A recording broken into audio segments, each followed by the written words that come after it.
Out. I'm Jose Daniel Lopez.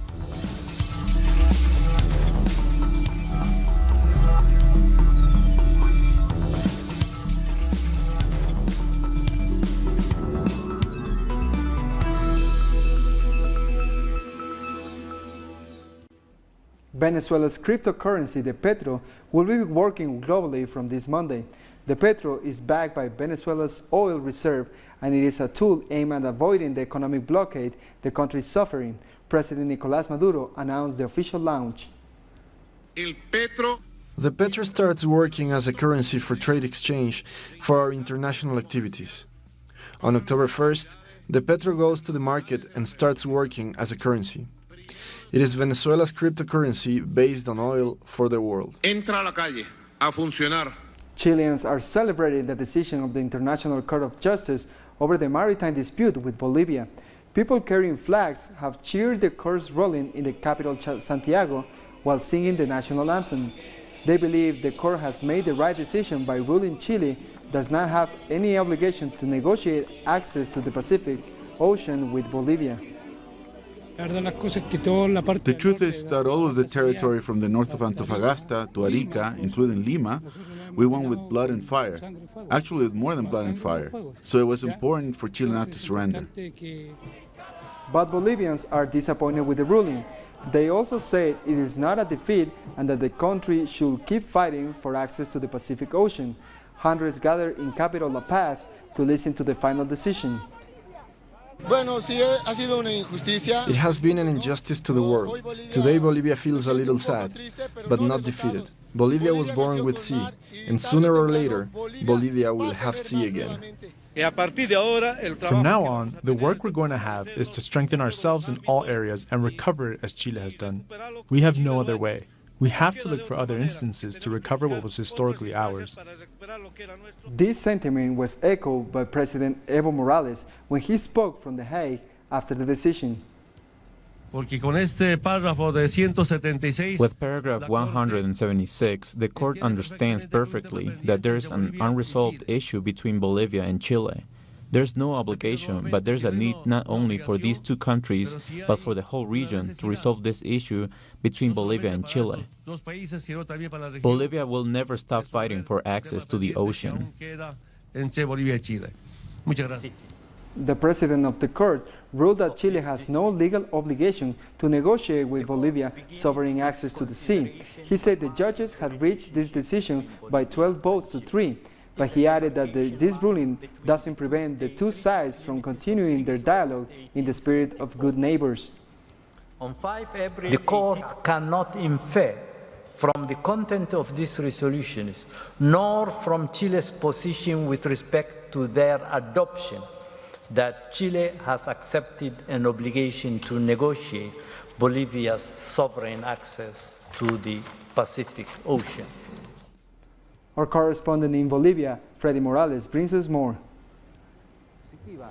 The hopes of the Bolivian people were dashed when the ICC ruled against the Andean nation in its dispute with the neighbouring Chile over access to the Pacific Ocean. After 5 years of deliberation, they truly believed the International Court would resolve the feud, dating back to the late 19th century. Since early morning, thousands of people have gathered in this square, anxiously awaiting the word on the resolution. The court's announcement that Chile was not obligated to negotiate granting Bolivia maritime access was met with bitter disappointment. It caused large crowds to disperse. Only a handful of Bolivians remained in the square. Some, however, adopted an optimistic outlook. They say that the Constitution ensures that the Bolivian people can continue their legal fight for sea access. After its defeat by Chile in the War of the Pacific, Bolivia lost 120,000 square kilometres of land and became a landlocked country. People gathered here have told us that they believe the country must remain united as they push forward on a solution. Vice President Alvaro Garcia Linera has said that the tribunal has closed the door, but there are other windows of opportunity still open to Bolivia in its search for an amicable solution. That was Freddy Morales from Bolivia. Workers in Costa Rica have been protesting for 4 weeks now against a fiscal reform pushed by the government. Both sides have failed to reach an agreement this Sunday to put an end on the ongoing strike. Unions say they shouldn't pay for the cost of the economic crisis hitting the country. Our correspondent in San Jose, Fernando Francia, tells us more. The third week of the open-ended strike called by workers of the public sector has come to an end in the midst of dialogue attempts with the government. Workers are protesting against the fiscal reform proposed by the government that's currently discussed at the Legislative Assembly. Trade unions and workers are asking the government not to make them and the most vulnerable sectors pay the cost of the fiscal crisis the country is facing. The government has proposed a package with 4 bills that are under discussion. Workers are urging for a national dialogue to modify these proposals and for measures to avoid tax evasion. Protests, different events, and some road blockades continue. In a last-minute deal, the United States and Canada have reached an agreement to replace the North American Free Trade Agreement as a trilateral pact with Mexico.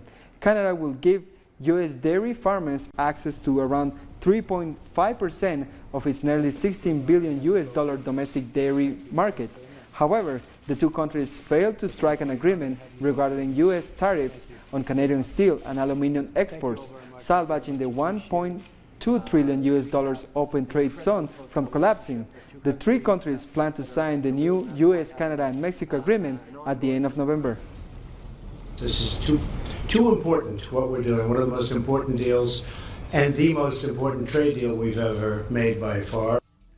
Speaking to members of Parliament, Canadian Prime Minister Justin Trudeau said the deal to modernize the North American Free Trade Agreement is good for Canadians.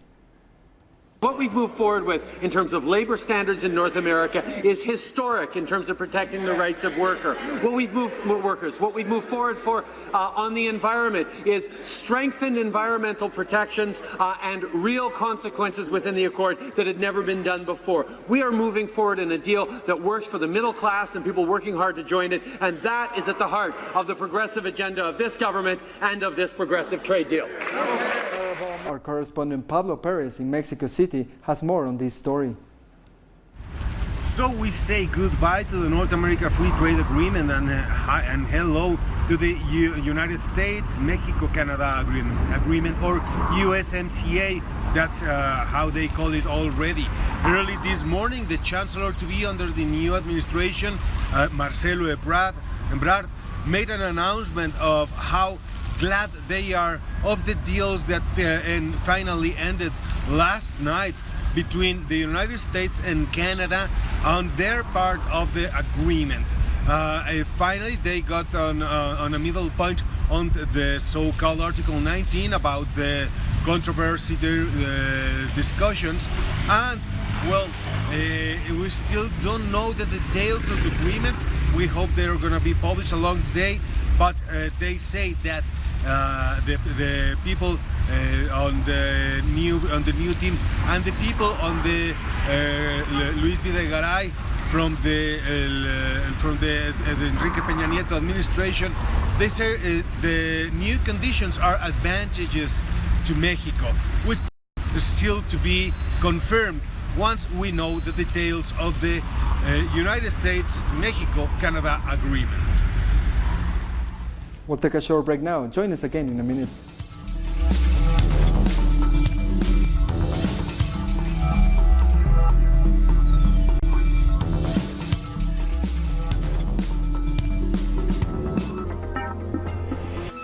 Indigenous communities in Colombia are strongly rejecting a government's proposed land reform law. They say it violates elders' ancestral rights to land, and all for the commercial benefit of a few. Several indigenous organizations protested in Bogotá and Cundinamarca against a bill that aims to change the land law. We've made a call to justice to protect our land and indigenous people's rights to it. Also, it's about the right to have prior consultation. We want them to order the Colombian government to throw out the draft law, which was presented in Congress. Native Colombians must be included in the consultation process. Ethnic communities rejected the plan to change the 1994 law because they say it would violate the obligation to prior consultation. This would only benefit the few who hold the reins of economic power. The right to own lands, cultural rights, such as language diversity, for example, would also be violated if the government fails to abide by the requirement of previous consultation. If not, all of the Colombian indigenous peoples will disappear. I'm talking about physical and cultural extinction.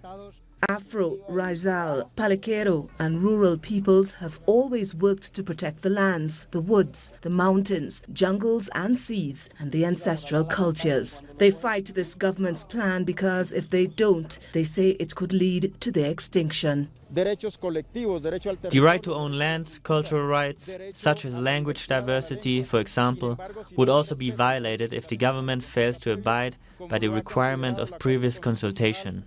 If not, all of the Colombian indigenous peoples will disappear. I'm talking about physical and cultural extinction. Indigenous communities are calling on President Iván Duque and the Congress to protect these rights and in so doing preserve Colombia's ancestral communities. They say they are prepared to seek the intervention of international organizations should the government fail to heed their concerns. Colombia's President Iván Duque has signed a new anti-drug decree. The measure now allows the police to confiscate even the minimum dose of marijuana, although its consumption was decriminalized in 1994. Critics say the decree is useless as it doesn't deal with the root of drug trafficking but criminalizes consumers. Colombia is the world's biggest cocaine-producing country. The G20's Gender Equality Summit, known as W20, has kicked off in Argentina. Its main focus is women's empowerment and how to get more female representations in institutions across the globe. From Tuesday, 65 delegates will discuss on this and other issues related to women for 3 days.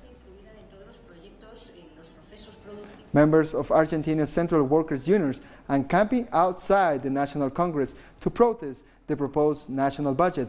They pitched tents outside the building where they vowed to remain until Friday, as the national budget is set to be debated throughout the week.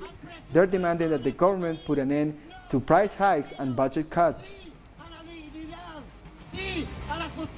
Our correspondent in Buenos Aires, Edgardo Esteban, has more. Protesters have been mobilizing throughout the day and will continue to do so for the rest of the week. State workers assembled in front of the Parliament building.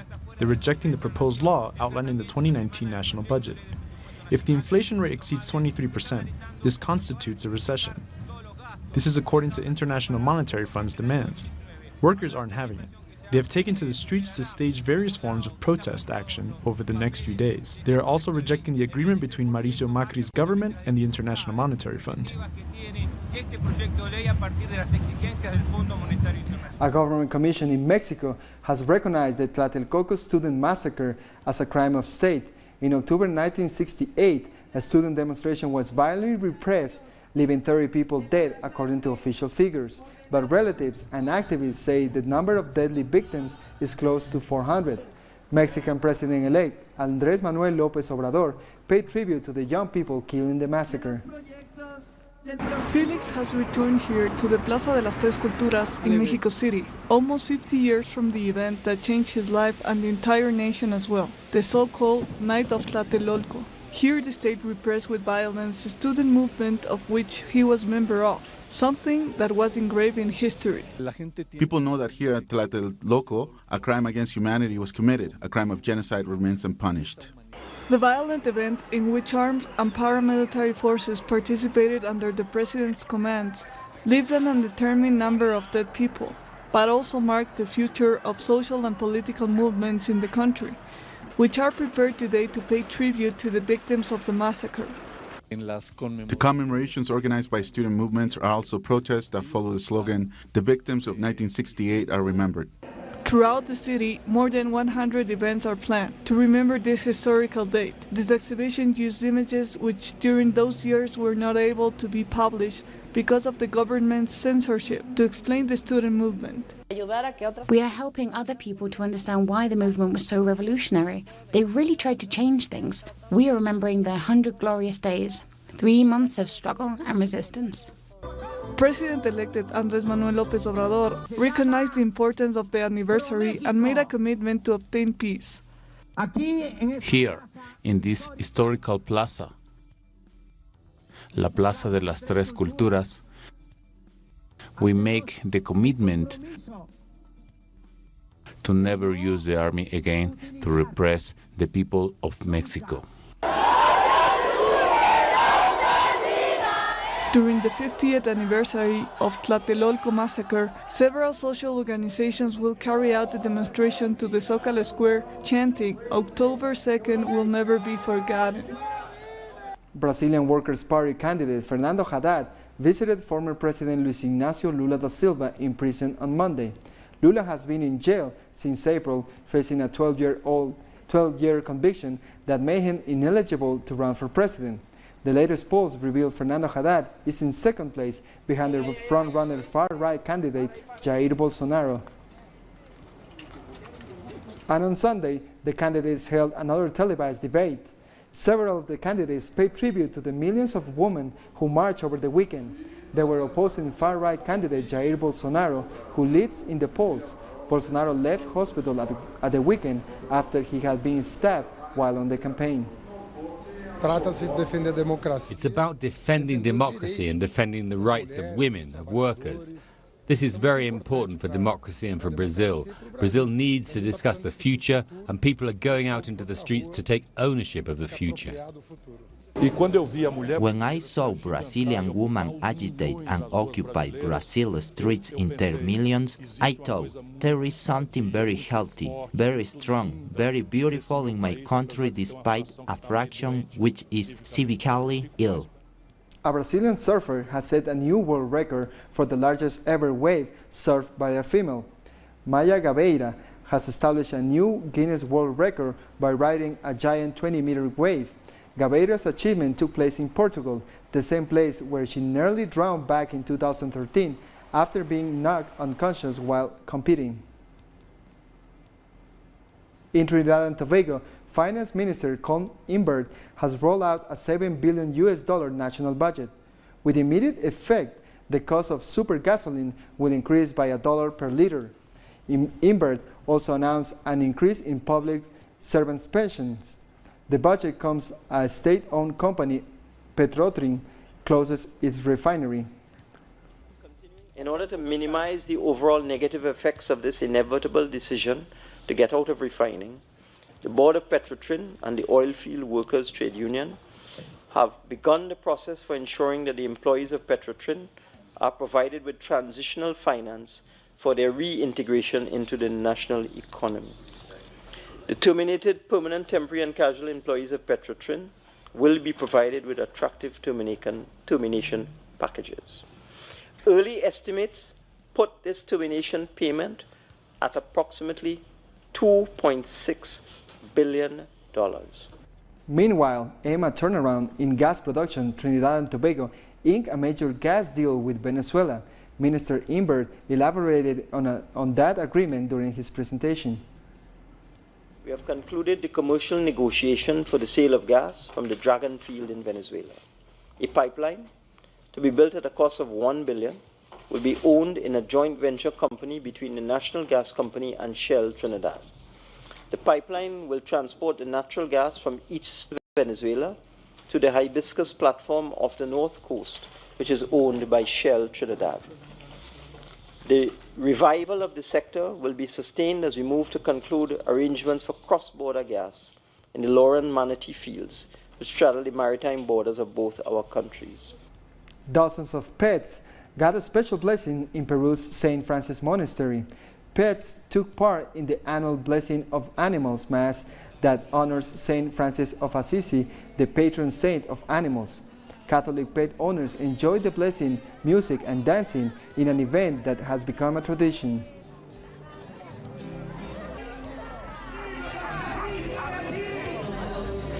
We'll take a short break now. World News is next.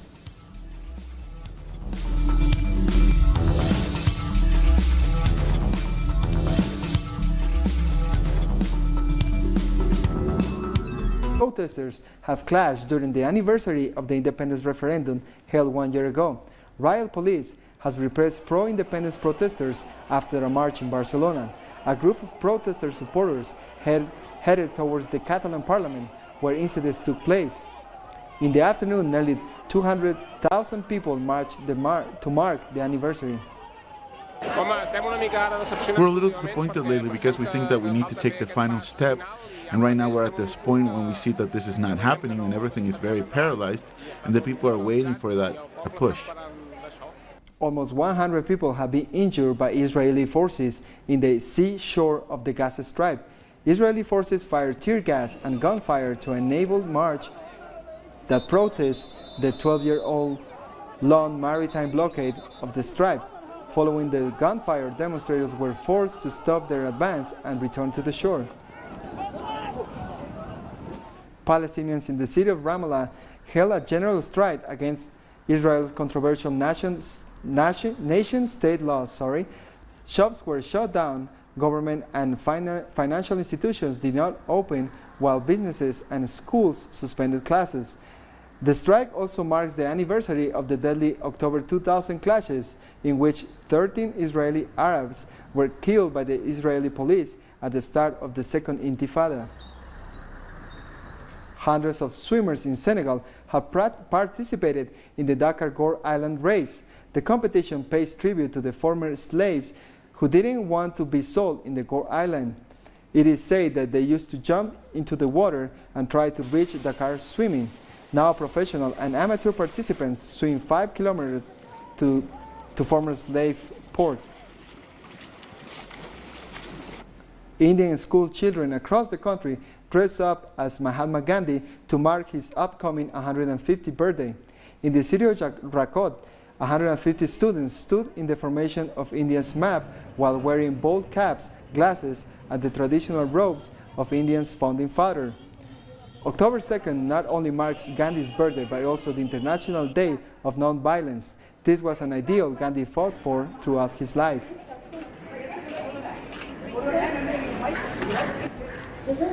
We come to the end of this news brief. This and many other stories you can find them at our website at telesurtv.net/English. And join us on social media, Facebook, Twitter, and Instagram. For Telesur English, I'm Jose Daniel Lopez. Thank you for watching.